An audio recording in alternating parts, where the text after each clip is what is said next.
What's up, everyone? Welcome back to Master Your Mindset Podcast. We have a unique special guest today, my dear friend, Dr. Addy Wissel. She's the Associate Dean at the Gonzaga School of Education. Before that, she was an Associate Professor and Director of the School of Counseling program at GU. But I wanted to have an expert help me describe and really explore this concept growth inverse, as your height, your reach, your growth will match your willingness to go deep. But also talk to her about burnout. I'm seeing that very prevalent in today and work in life. So you're going to love this episode. Take your notepad out. I learned so much. Ladies and gentlemen, Dr. Addy Wissel.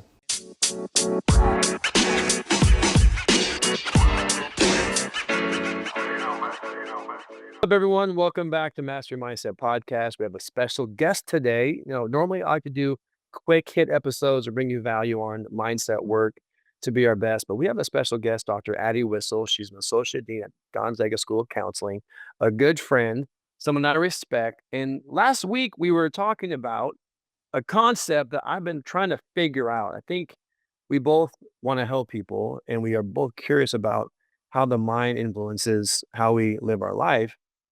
And this concept of growth inverse. And what the growth inverse is how deep you're willing to go will mirror the height you will rise, you will reach your impact. But for some reason, some of us don't want to go deep. We want to stay surface. So we're curious in practitioners of the human experience.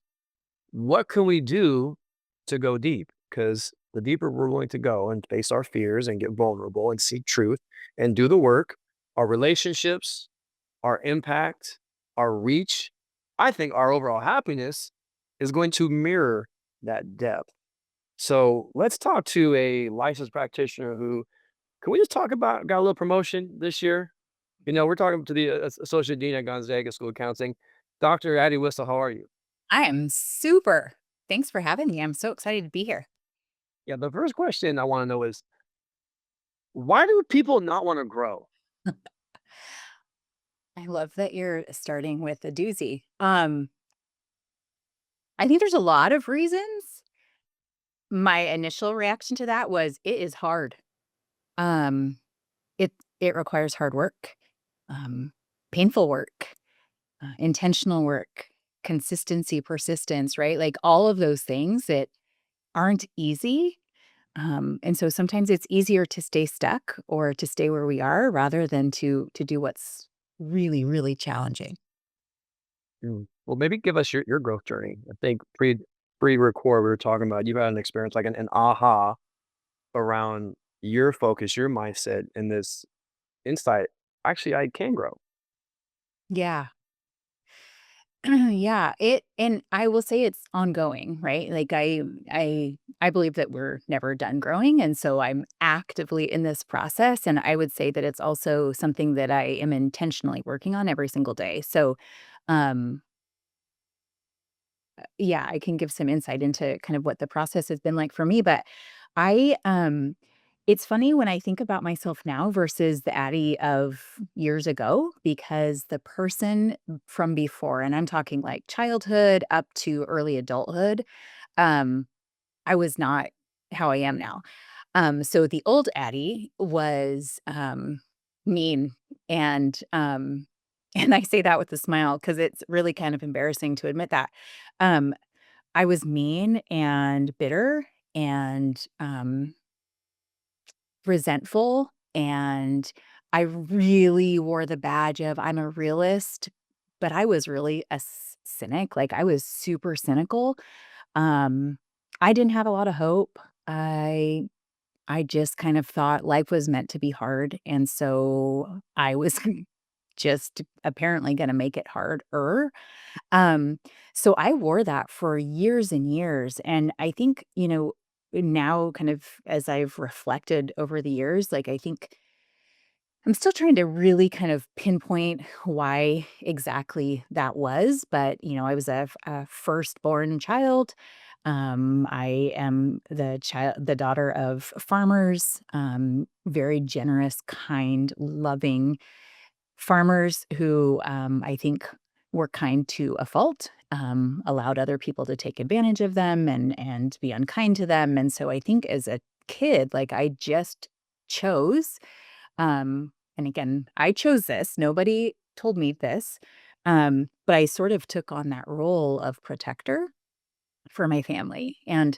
Um, and I think I kind of conceptualized being protector as someone who had to be mean and strong and kind of like like the attack dog or something. And I envisioned myself in that way. And so that's just kind of how I led my life for a long time.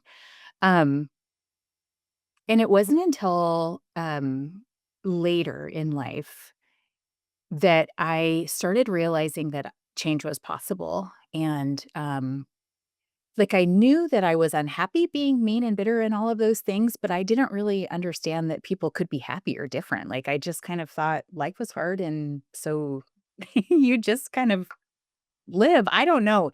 Again, it seems weird now that I'm reflecting on it. But um, after college, I took a job and was really excited about it, thought it was going to be an area of focus for me. And while I was there, I decided to work towards a master's degree in criminal justice. And as part of that program, my capstone project was to review a program, a court ordered program in town for couples, families, partners engaged in highly contested child custody battles. And we're talking people who had had hundreds of court filings of they just could not get along. They were mean. One person said that she would get physically ill being in the same space as her former partner. There was violence, right? So these people it just really, really contentious situations. And part of their program, was they were required to take this, course. So, like, one night of the week, the plaintiffs would attend class, and then the next night of the week, the defendants would attend class, and I wanna say it ran for, like, 8 to 10 weeks. And in that time, they were learning skills.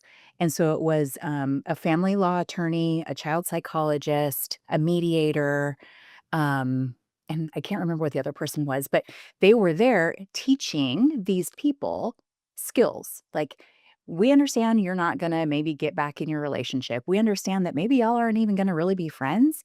Our goal here, though, is how do we help you understand how to coexist so that you can co-parent more effectively?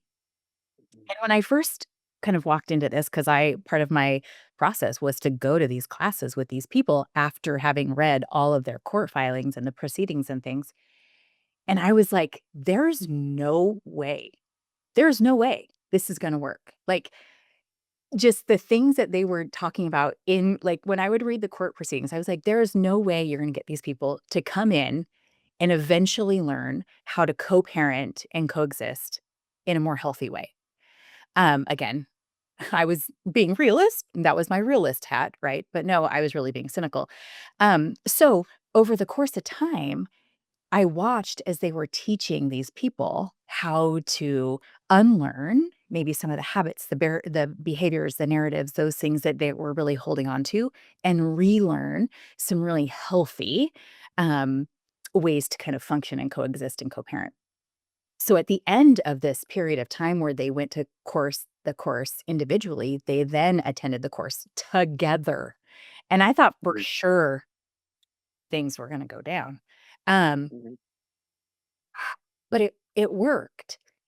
And now I wouldn't say these people like left skipping and holding hands together or like best friends or anything, but they began to understand differently, like how they could partner differently to co-parent differently.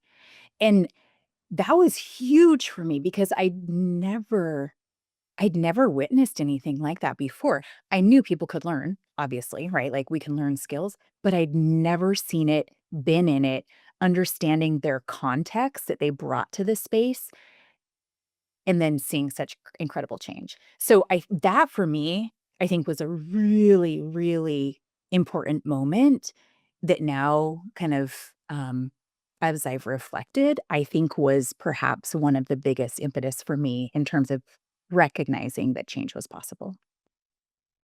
I didn't know that story that you started there. That was very interesting. Wow. So what skills do you think was most impactful going from I feel ill when I even see you to I can sit in the same room? Like in terms of yeah, I'm just curious, like what I'm guessing some people out there who are maybe not divorced or not in a situation, but they may have a boss where they feel Totally. just super anxious or a sibling or a friend that really hurt their feelings. Totally, yeah, and that yeah, you're exactly right, like, that was a very specific and unique context, but I think it holds true just as we are interacting with other humans, so like you said, in the workplace, in friendships, in relationships, in our communities, I think and I know we hear this a lot, but truly, um, I think there were a few things that were significant. One was the person had to be willing to come in, and even if the window was slight, there had Mhm, to be a willingness to engage differently. Now, yes, these mhm, people were court ordered to be there, but really the consequences were pretty great, right? Like if they didn't participate or engage, there were gonna be some pretty significant consequences. So their window was slightly open to change. And so I think that was really important. And as I think about my own growth journey, I had to be open or willing mhm, to have something different happen. mhm, Uh, so I think that and again, I don't think that window has to be large. Like, I don't think we have to be completely open and like, "Oh my gosh, this is gonna be a transformational moment for me." But even if it's a curiosity or a slight mhm, change in vocabulary that mhm, signals that I can change or growth is possible. So I think that, like, just an openness is important. mhm, Um, I think, uh, when we're engaging in those, the ability to deeply listen, and to mhm, have and convey empathy, I think are huge. We make a lot of assumptions about why people do what they do, how they respond, uh, mhm, and it's often like it's one of those things where if we were to stop and pause and consider, mhm, mhm, um, and when I was teaching students, I would often invite them to think of 3 reasons why. Like, what are 3 potential reasons why this person could be mm, behaving in this way? Um, and it's usually not the one we think, right? Like, so, when I was training students and they were thinking about a student's behavior in a classroom or something, mhm, the first thing that we think of is, "Oh, that student doesn't like me," or "That student is naughty," or whatever, right? Like, we make a snap decision about why someone is behaving or doing what they're doing, but when we pause and step back mhm, and ask ourselves, "What are 3 potential reasons why this person is behaving this way?" It allows us to activate, I think, our empathy differently, and it really requires us to slow down and to be more thoughtful and I think mm. humanistic in our approach. Um, so the empathy, I think, is really, really huge, in that as well. So I would say That's a yeah, yeah. go for it. That's exactly the word empathy, especially when you're in a conflict with another human. Now, if it's you versus yourself or a skill or a field you're getting into, it's not a conflict with another person, maybe a conflict with a new environment that you're unsure of. Yeah, I think having empathy because we have our worldview, we've been conditioned to see from our worldview, and it's I think having that openness, as you said, to get curious, not judgmental, as Ted Lasso once widely said, and deeply listen and that's, but it's like sometimes hard for people to listen. But I love the fact you said pause and just think of 3 reasons why they could potentially doing this and seeing it from their perspective. I've been thinking about this as I've been doing like corporate training and because there's a lot of conflict and change in adversity. When things aren't clear, the brain creates a story. For sure. When things aren't clear, or maybe you've been hurt and it's not fully understand why, you're gonna create a story, and our brain tends to lean negative, so we're gonna create a negative story. So I love that perspective shift of seeing it from their worldview and trying to understand their vantage point before you cast judgment and start blaming. I think the word I wanna like, how do we create openness? The mind's like a parachute, only works if it's open. But have you found that most people are not willing to be open to grow and change and get curious unless there's a crisis? Oh, yeah, yeah. Uh, I am like my laughter is incongruent. I'm not thinking that this is funny at all, but it's so accurate.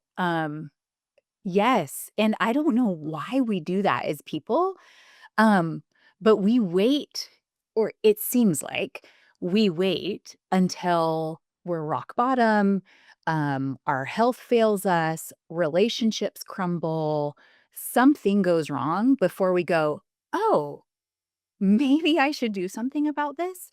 And I think that is a really interesting thing that we do as humans.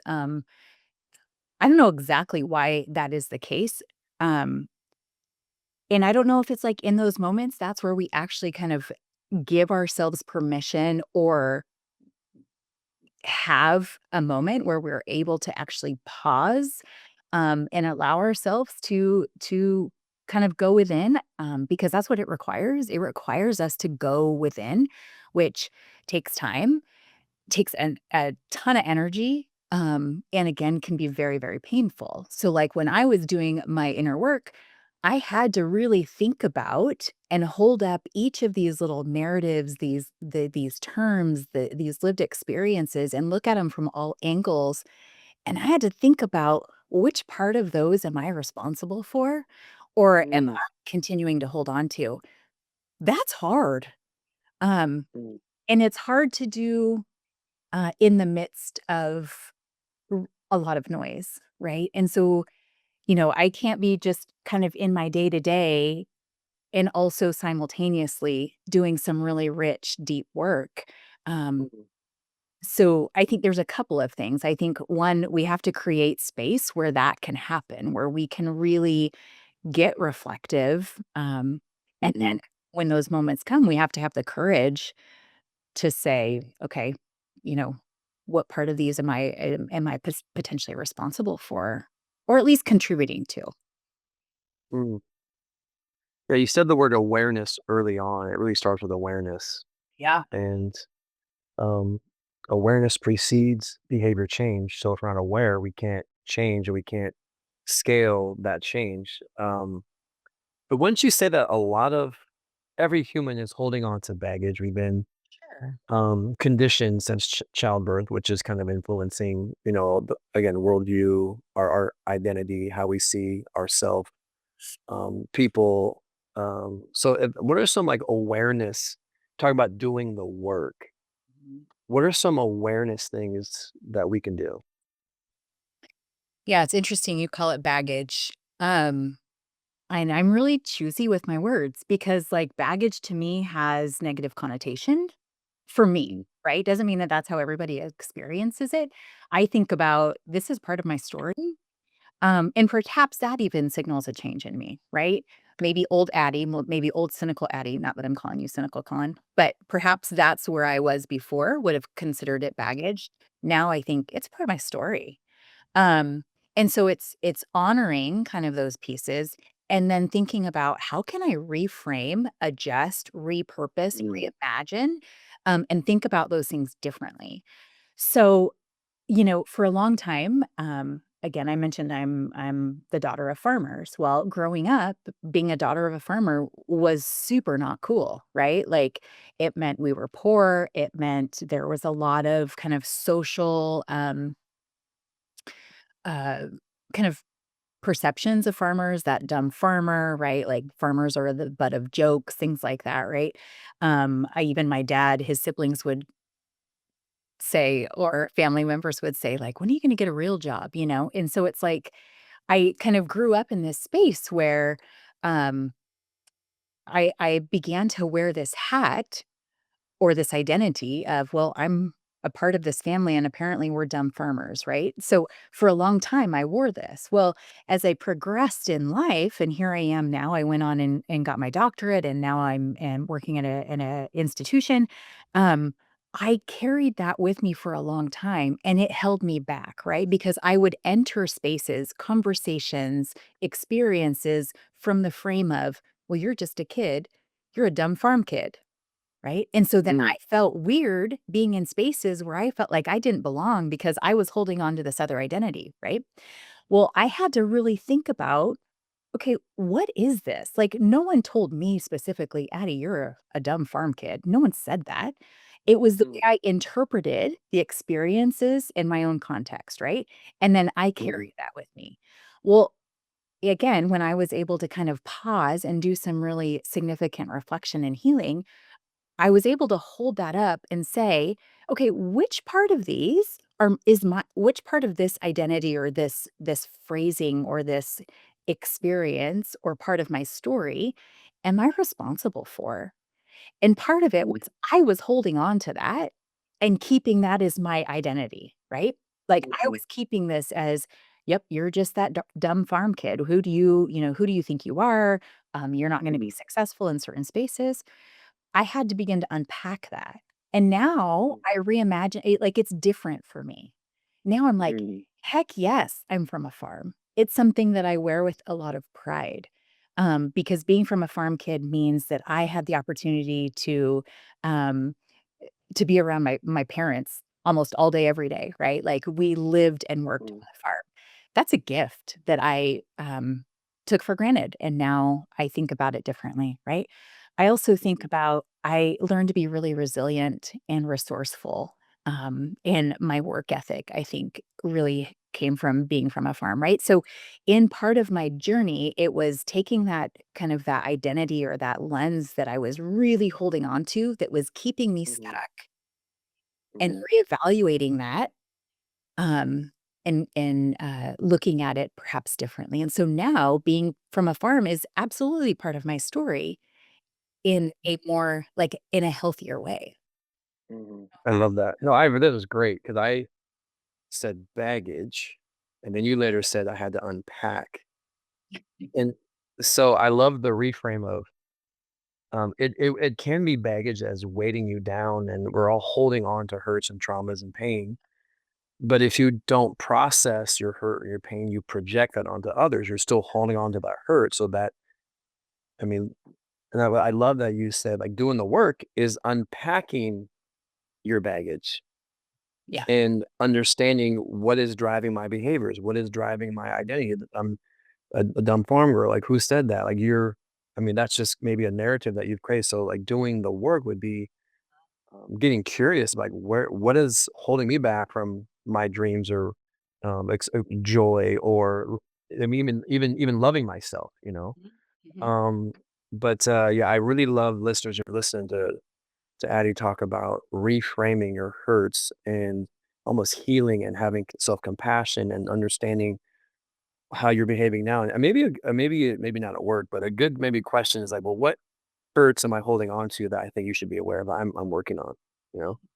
Mhm. Is that too intrusive at work if you I don't know.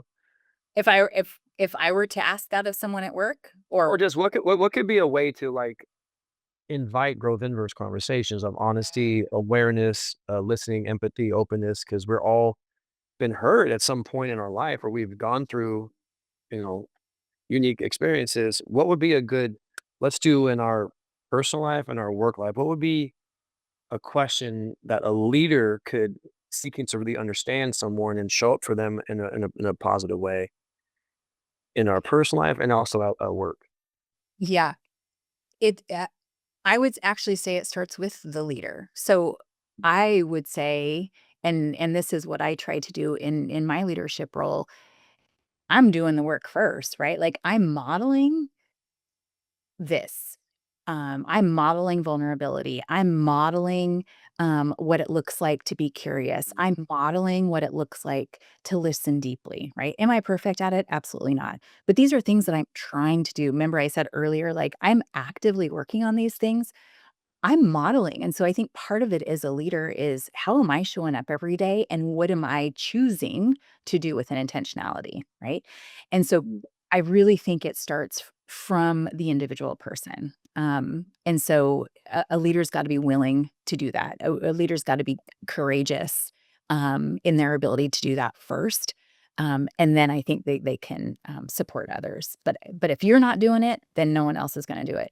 I remember when I was in the classroom, I would tell students, like, "I will never ask you to do something that I'm unwilling to do myself." Um, this is that too, right? Like, I have to be Mhm. willing. And so it could be me at the start of a meeting, maybe we're doing a share out. I'm gonna go first because I can set the tone for what the expectation or what the desired outcome is. So if I Mhm. go deep in my sharing, now it's gonna be boundaried and work appropriate, right? Like, I'm not Mhm. gonna unpack my trauma right there, but I'm modeling to them I'm being vulnerable in front of you. I'm being vulnerable in this space here. And so it encourages, right? It invites additional vulnerability. And then in those spaces, it gives us the opportunity to practice things like deep listening, empathy, those types of things, Mhm. right? So I think it starts there. Um, but I would say once a person has gone inward and is doing some of that work, I think the next step would be just noticing. So, I try and be really cognizant of how people show up. So if I notice that, Mm. a student is like, when a student showed up, I can remember one day, she just wasn't herself, right, in Mhm. class. After class, I messaged her and I said, "Hey, everything okay? Like, you just didn't seem like yourself today. Anything that you need?" And she went on to tell me that it was the anniversary of the passing of one of her good friends. Um but I noticed, right? And so when we notice other people, it lets them know that they matter, that they're important, that Mhm. they're valued. And so I think simply noticing when things look really Mhm. great, noticing when a person seems off, and just being curious, like, hey, I noticed that, dot, dot, dot. I think that's a really Mm. great strategy. I love that. So I wrote down model the behaviors of being vulnerable, honest, be having empathy, noticing. What a great leadership trait to pay attention. That requires you to be present. That requires Oh, you to get outside of your own head and in your own image, and then getting curious and seeking to understand and just really hold space and have the courage to check in. Hey, how yes, are you doing? Do you need anything? yes. That's I that's think that's really good. I think that courage part is important, Colin, because I think we might be good at noticing. But man, we don't often articulate it, Mhm. right? Like, so I might notice something about you and I might be thinking about it and internalize it. And then I might even funnel it through my lenses and then make assumptions about what it is that your behavior is. Instead, I could just say, hey, I noticed that, right? And so Mhm. I just think it can create a different level of relationship, compassion, right? Mm. Trust. Um, Yeah. Having holding space to console with someone and to say, "I'm holding space. I see. I'm here. I'm with you." Like that really creates trust and openness to grow. As we kind of come down the home stretch, I want to pivot really quickly. And you are an expert, I would say, in how to navigate burnout in the workplace. I've watched you lecture. I've watched you do corporate seminars on this. Do you mind if we just pivot? I want to use this time too for our Sure. listeners to Love it. acknowledge. Gallup has research published that 89% of the U.S. workforce feels burnt out at some point during the year. So let's just talk about burnout. Like, what are some signs, and what can we do? Yeah. Oof. One of my favorite topics, which maybe seems morbid. I love talking about burnout because it is, just like we were saying, so pervasive and so real and so damaging if we aren't careful. So, burnout, when we think about burnout, we all have days that are hard, right? Not every day is perfect. That's absolutely the case. Some days at work, you may not feel like going to work. You may not feel like being present. You may feel like you aren't able to be present. That also is normal and human, right? And so I think part of it is normalizing that we all have days and moments like that. And that's okay. When we think about burnout, though, we're talking about a different level of concern, of need, of worry. We're talking about uh, like if you show up and you are already checked out. Like I walk into my space and I cannot even engage. For my burnout journey, I was experiencing an empathy block, meaning that I had no ability, and I mean none, to have compassion, empathy, hold space for another person.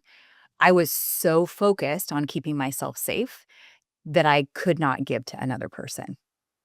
That's a sign, right? Like, if I'm not able to show up for another human in a compassionate way, that's concerning.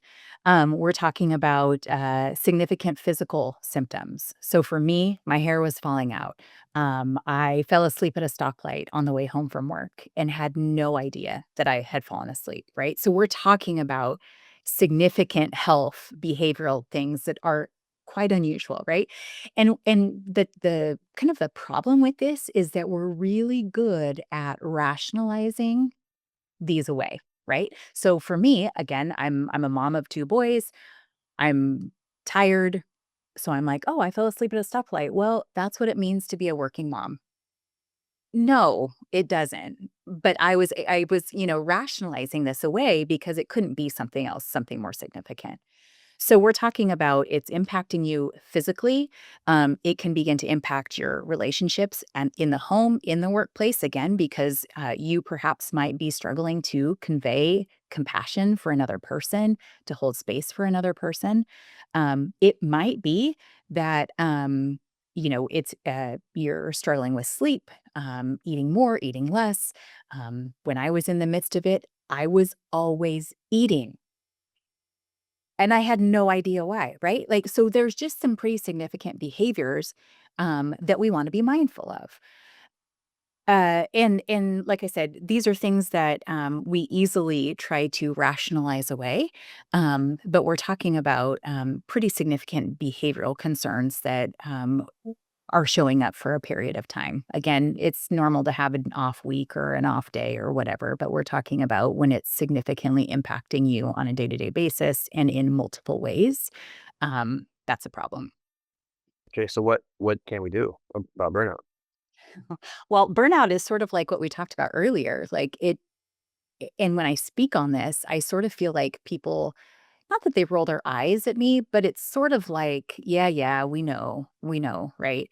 But it's one of those things that we don't take seriously until we're forced to, until, we have a heart attack, until our marriage falls apart, until we lose our job, until something happens, then we go, "Oh, well, maybe I should do something about it." And I hear constantly, "I don't have time for that. I don't have time. I don't have time. I don't have time." Well, guess what? Like, if you don't make time, like, it's not gonna resolve itself. And I think part of taking the time is doing some of that inner healing, some of that reflection we were talking about earlier. Um, that was the work I had to do. And I will say in my journey, I had the privilege of having a year-long sabbatical, and I do consider that a privilege and something that absolutely changed my life, because I had a lot of work to do, a lot of healing to do. And I returned in, the fall of 2020 when we were in the midst of the pandemic. And since then, I've had the best years of my life, both personally and professionally. Um, but I had a lot of healing to do. And I'm still working in the same place. But I've put some habits into place that I'm really consistent about. And it's made a difference. What are those habits? I have several of them. And again, I think this is something that's challenging for people because, we in conversations about burnout, people often talk about the system, right? Like, "Well, I can't fix the system, and it's the system's reason it's the institution, it's the business, it's the company, it's the culture, it's all of those things that are contributing to burnout." And sure, right? Like, maybe there are parts of the institution or the culture that are contributing to burnout. Um, I also think that there are lots of pieces that we can take responsibility for. That's a hard conversation to have. For me, there were things that I was doing that were absolutely contributing. One was I was walking into work every day with this mindset of, "I have to prove myself," remember, because I'm the poor, dumb farmer.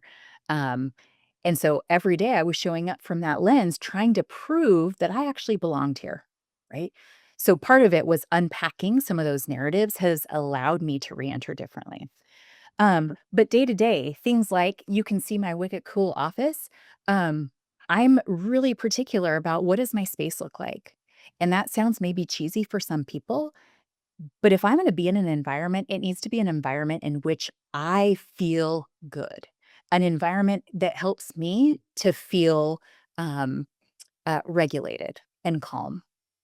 And I was doing a talk, it's been about a year ago, but I had someone come up to me after and she said, "I've been working here for 12 years and I've never hung anything on my walls in my office." Mm, You know? Again, that might not be for everybody, but for me, space matters. So creating a space that I want to be in that allows people to feel welcome, is really important. So I'm really deliberate about that. The other thing, mhm, daily, and I kind of pointed this out just a minute ago, is I'm choosy with my words. So, um, mm, since my time in 2020, I don't use the word busy mhm, to describe anything that I'm doing. Um, Busy is activating to me. In my body, I feel stressed. wow, Um, great.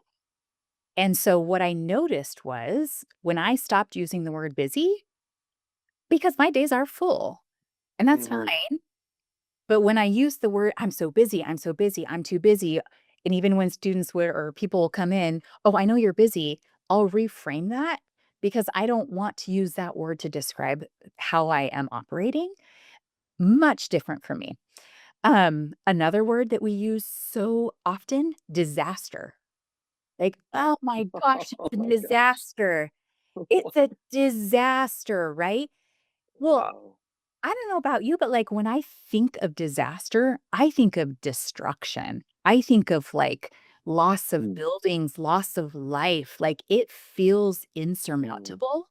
But we use disaster for things like, "Oh my gosh, the, classroom schedule didn't get in. It's a disaster. Oh my gosh, there's no internet. It's a disaster. Oh my gosh, the printer is jammed. It's a disaster," right? Like, we throw the word disaster around so much.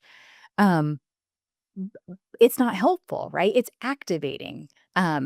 And if I'm activated and I'm working in partnership with other humans who are also activated, well, now we're all activated humans trying to problem solve and be in this space together. It's not helpful. Um, mhm. so, anyways, those are just a couple of things that I do uh, with great intentionality that really make a difference. So, 1, be aware of your attitude.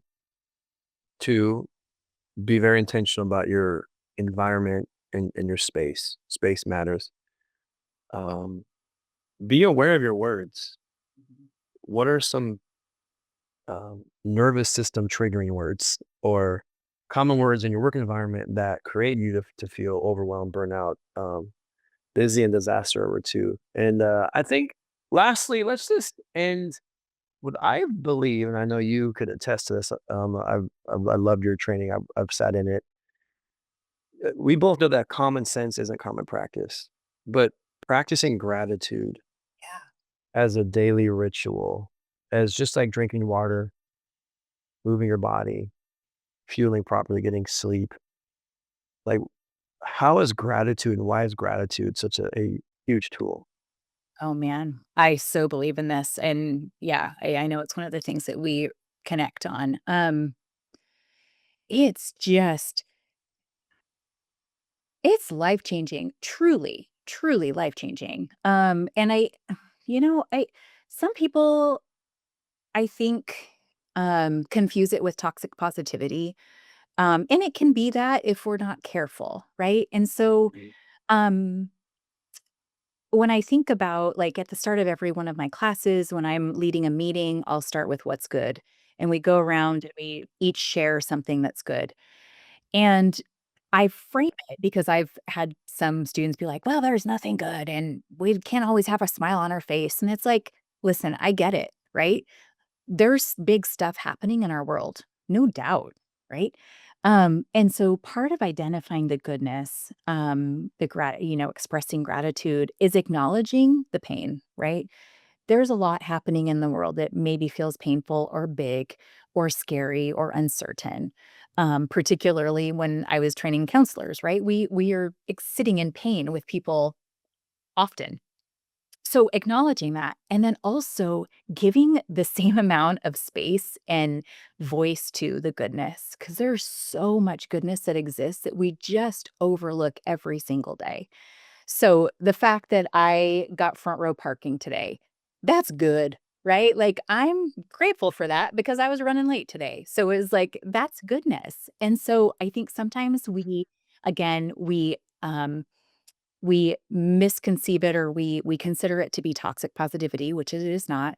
And 2, I don't know if people find it to be cheesy, but it actually, the practice of it, like, you can rewire the way in which, your brain is functioning and to look for the goodness, which I think is really incredible.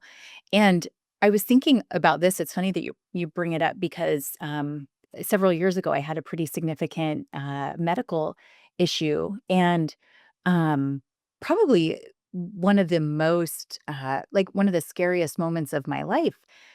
I have my journals from from that time, where every day I was in the practice of writing down 3, like, the 3 good things, or, like, my gratitude for the day, and even in those moments when I was really, really scared about my future, I was able to identify the goodness. Um, Now, remember how I told you Addie of yesteryear was mean and bitter and horrible and cynical and all of those things? Like, I could have never found good in that moment in my life. Um, and I just think, so I think just identifying that gratitude, like, it can carry you in some pretty difficult moments, and it helps you to not lose sight of the blessings, the gifts that are just present all of the time. Yeah, it's interesting. I do appreciate you right off the bat. I think linking gratitude is not toxic positivity. And it's interesting that you almost even have to apologize for being Yes. positive in some circles you're in every Yes. single day.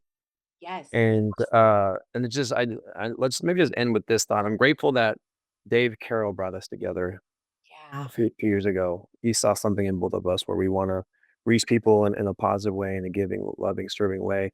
But in the field of psychology, counseling, therapy, for decades, it was centered around pain and hurt and loss and going through that and understanding how the brain and body works through that. But Dr. Marty Seligman, UPenn, started this concept of positive psych and like looking at like what does the brain like when it's happy? What conditions create that? So I love that, just to balance that concept of holding space. It's okay to hurt. It's okay to be afraid. It's okay to have fear. It's okay to have a rough day. But I think gratitude is a trainable skill. It is a trainable skill and it has its place. And I love that you bring that. And I just appreciate our time. And any lasting thoughts for the group? Well, Okay, so we haven't I touched on just yet. add well, I would just add to what you just said. So you just said pain and suffering and hurt and all of those things can happen, but I would say shift that to "and." So we can be hurt and we can persevere. We can be experiencing pain and be incredibly strong and resilient. We can be feeling stuck and have hope for our future. So I think those multiple things can be true. And so I think being choosy with our words and adjusting that "but" to "and." Well, I'm gonna not say baggage anymore, and I'm not gonna say but anymore. No, I'm just kidding. No, I'm getting coached up. No, I appreciate the time, the insights, and really had a great time talking about it. And I appreciate you, friend. Appreciate what you're doing, and congrats. Associate dean is a big deal. The work you've been doing, I think people are you're making a huge impact. Go Zags! My grandfather Jerry McFall played basketball there in the early '40s. I think I have 4 aunts and uncles that went to Gonzaga, so we love the Zags and the Cougs. The Zags first. I know you got the Boise State thing too, so what are you gonna do with the Boise State Zag matchup? Zags, man.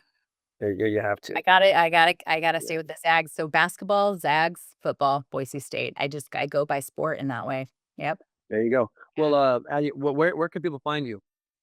Oh, boy. LinkedIn, Addy Wissel, LinkedIn. Uh, If someone says, "Man, Addie has some great things to say about growth, about vulnerability, about burnout," we'd love to listen to her. Train us. that's right. So, They can contact LinkedIn? me. LinkedIn, LinkedIn is a LinkedIn's great the place spot. for it. Let's do it. Addy Wissel, Addywissel. We'll make sure her name's spelled so you can look that up on LinkedIn. Grateful for you, friend. Hey, listeners, if you like this, share it with a friend. Let's normalize these conversations. Let's go deep. Let's grow. Let's do it together. The body has limits, but the mind is limitless.